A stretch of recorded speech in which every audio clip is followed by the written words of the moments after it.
What's up, guys? Today I'm back with another video, and today I'm just gonna be matchmaking every ranked UFC featherweight who doesn't have a fight booked yet, like Movsar, Volk, LeBron, Gene Silva, Yair, Vallejos, Emmett, all those guys. I'm gonna be just matchmaking them with who I think they should fight next. Now, on to the first fight. Volkanovski. Boom, obvious, right here. Like, do I even have to say anything? People are bringing up Gene Silva, but he doesn't fucking deserve the fight. Why would we book Gene? Why would we put Gene Silva for a title fight when the guys beat Arnold Allen and Bryce Mitchell? Arnold Allen and Bryce Mitchell warrants a title shot. What's the question?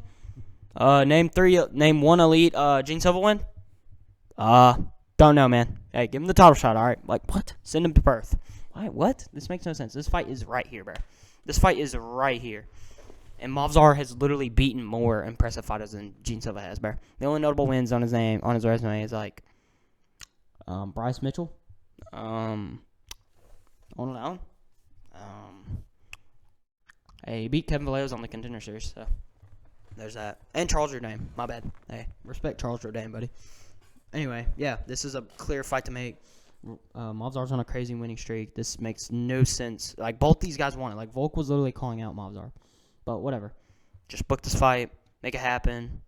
Like, everybody's asking for it. Anybody asking for Gene Silva, Yair, or Diego Lopez are retarded. So, just ignore them. Make this fight. All right, now, on to Lerone Murphy. This is a fight that I was kind of mixed up between Vallejos and Gene Silva. Like, I didn't know who to put against who. Like, I didn't know if to do Gene Silva versus Lerone or Kevin Vallejos versus Lerone. But I chose Gene Silva because Vallejos was calling out Yair. So I felt like that made more sense to do him versus Yair, which, well, that kind of spoils who I matchmake. But whatever, I don't care.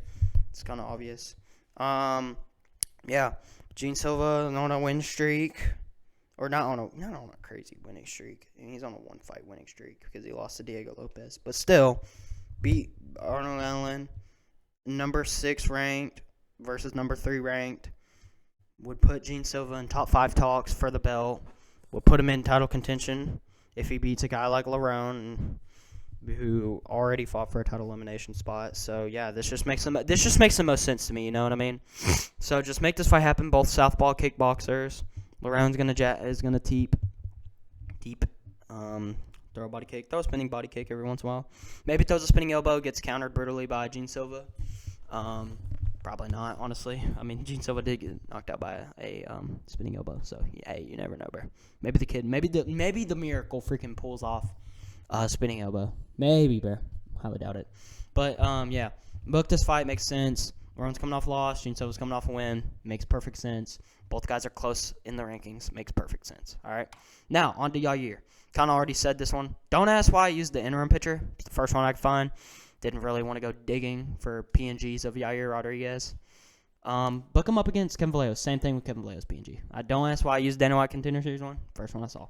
For some reason, that's the first one I saw over like his most recent one or something like that. But yeah, just make this fight happen. I mean, it makes perfect sense. Kevin Vallejos was calling out Yair, and this will prove if Kevin Vallejos is actually ready for this top 5 comp. Because yeah, he's definitely ready for the top 10, easy. And definitely ready for the top 7, easy.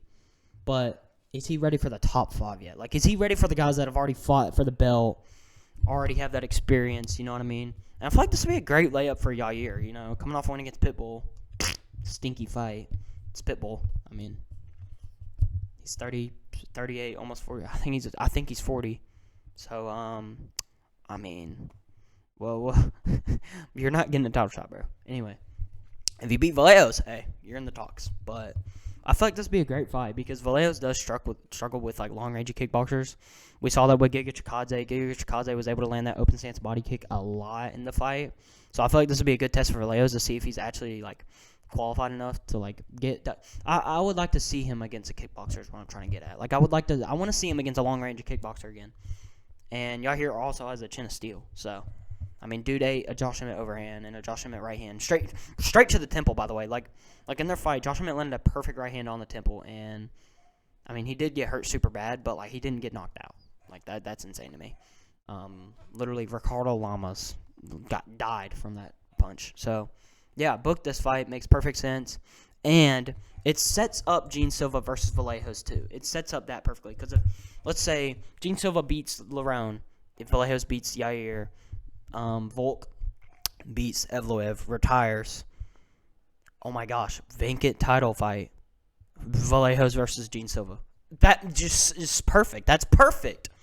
And if Movzar wins, then the winner of these two fights fight each other, and then they fight Movzar. Boom, perfect. Even more perfect. Because, I mean, unless they'd rather wait in line. Like this is what I'm trying to get at. Like, if Movzar wins, then I say you do Gene Silva versus Vallejos for number 1 contender shot. But if Volk wins, you make these two for the vacant belt. You know what I mean? Because Volk is going to retire next fight, most likely. Like, this should be Unk's last fight. You know what I mean? Like, it makes perfect sense for him. And if he doesn't retire, then we just do Gene Silva versus Vallejos 2 for the number 1 contender spot. Easy. That's if they win, though. Because if they don't, then it gets a little bit more tricky.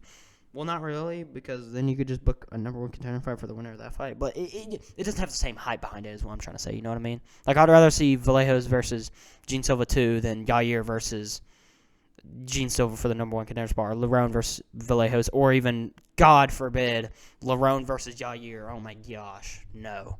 So I'm hoping at least one of them wins. Or if both of them win, boom, UFC's getting a paycheck. All right, now on to my boy Josh Emmett. Coming off a 3-fight losing streak, getting up there in age. UFC's trying to kill him. So, I mean, honestly, I say we book Jose Delgado. I say we give Jose Delgado his rank shot. Josh Emmett's at the very end of the top 15 rankings. He's number 15 on the dot. Jose Delgado's coming off win against Andre Fili. Arguably, pretty much everybody agrees that he beat Nathaniel Wood before they beat Haider Emil. I forgot who he beat before that. Coming off winning against Andre Fili, though, that's always a tough test for anybody where he got dropped in that fight. And I feel like this would be a good fight. Josh Emmett versus Jose Delgado. They're both entertaining strikers. Josh Emmett's been having it rough as of lately, so I feel like a guy like Jose Delgado who's good, but I don't think he's on the level of Yair Zalal, or not Yair, Vallejos, Zalal, Lerone. Like, I don't think he's on that level just quite yet, at least. So I feel like this makes perfect sense. Josh Emmett's an aging vet who's still in the rankings. Jose Delgado's up and coming. I feel like this is a great fight to make. You could make Josh Emmett versus Nathaniel Wood, but I don't know. I don't know about that. I feel like this fight makes more sense to me, you know what I mean? Like, I feel like it makes more sense stylistically because they're both strikers. So you could, like, make, like, a striker versus striker bout that'll actually be entertaining. So, yeah, make this fight happen. I mean, I'd love to see it. Josh Emmett, this would definitely be his most winnable fight out of his last 3 fights with Vallejos, Zalal, and Lerone. Even before that with Yair and Ilya and Bryce Mitchell. Nah, I feel like Bryce Mitchell's way more winnable than this, bro. So, yeah, book this fight, make it happen, put it in the Apex, whatever they want to do. Honestly, I feel like this should be like a featured prelim or like a main card opener, you know what I mean? I don't think this should be in a Apex Fight Night main event. Just not enough. Like, Jose Delgado isn't known enough, you know what I mean? Like Vallejos was known, Lerone was known. This guy's just not known enough, you know what I mean? And I don't know. I just feel like this should be like a featured prelim on a numbered card. Maybe you could put it as like the co-main event for a fight night. I don't think they should do that. Maybe, like, they make it like Horiguchi versus Caps Fight Night. Nah, he's not going to fight. He's not going to fight that soon just because Josh Emmett's coming off knockout loss. And Jose Delgado is coming off a 3-round war. So they'll probably book it, like, way later this year if either of them do fight for the rest of this year. So, yeah, make this fight. Will be a good scrap. I'd love to see it. To David Obama. All right, David Obama. Hey. Dude, you're getting straight to the Apex with Nathaniel Wood. All right. I feel like this fight makes more sense to me than Nathaniel Wood versus Josh Emmett just because stylistically both wrestlers both have okay striking. I mean, David Obama's striking is just... I mean, haven't watched enough Dave Bone the Kid. The only fight I've seen with them is the fight with Giga Chikadze. Oh, yeah. That's the only fight I've ever seen of David Obama. I didn't watch his fight with Steve Garcia, unfortunately. I'm pretty sure that day was literally on Halloween. Like, yeah, bro, I'm skipping Halloween to watch David Obama versus Steve Garcia. Like, no. Maybe if it was like a numbered main event. Like, if it had, like, I don't know, like a title fight that I actually gave a shit about. But, like, I don't care about David Obama fighting Steve Garcia, bro.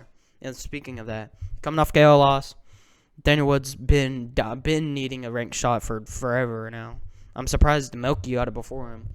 But it's just because Melky's more active. So, yeah. Nathaniel Wood he deserves this matchup. I feel like David Obama's not the best. He's still a prospect. Like maybe this loss to Steve Garcia will like make him lock in, but if it doesn't, then he's getting absolutely schooled by Nathaniel Wood. But yeah, both wrestlers. Nathaniel Wood just proved that. I mean, Nathaniel Wood's always had decent striking. You know what I mean? He just proved against Lucien Kita. He looked really good on the feet. Won that fight pretty clearly, in my opinion. I thought they were gonna rob him for a second. I'm glad they didn't. So yeah, I think David Obama and Nathaniel Wood is definitely the matchup to make next. Would be a good layup for David Obama to prove if he still got it, if Unk still got it. He's not Unk, but like still. And Nathaniel Wood's like 32 years old, so I mean he needs a rank shot. Like, bro, we need to get him in the rankings so that like he can actually progress as like a UFC fighter and not just be fighting these unranked kids much longer. And yeah, I mean I feel like this would be a great matchup for both of them. Both wrestlers. Makes sense. Nathaniel Wood's been dying for a rank shot. So yeah, make this fight. Let me know if y'all have anything different. Like if y'all would put Josh Emmett up against somebody different, Yair, David Obama even. Like if y'all would do anything different, just let me know. But yeah, this is what I would do. If I was the UFC and I was matchmaking the featherweight division, this is exactly what I would do. Honestly, I feel like also for the UFC, I feel like they need a matchmaker for each division to focus on each division. So like we have a guy matchmaking featherweight, just only featherweight. Because like I feel like the matchmakers be like having one matchmaker just feels like, because then you'll just feel rushed, you know what I mean? Like you have to match up this guy with this guy and then this guy at this guy with this weight class and this weight class. Like it just, I don't know. It's too much. Too freaking much, man. I feel like we just need a guy for each weight class. You know what I mean? And if they start doing a poor job for that weight class, then we just cut them. We just got them. Get them, send them to the B leagues. You know what I mean? Just get them out of there. Just get them out. But yeah, let me know if y'all do anything different. Sorry, I'm yawning. I'm tired. But let me know if y'all do anything different. Drop a comment what y'all would do different. That's what I would like to see. I would like to see y'all's matchmakings. Like, subscribe, follow me on TikTok and Instagram at Neptune MMA. Yeah, peace out, guys. See y'all later. Have a great day.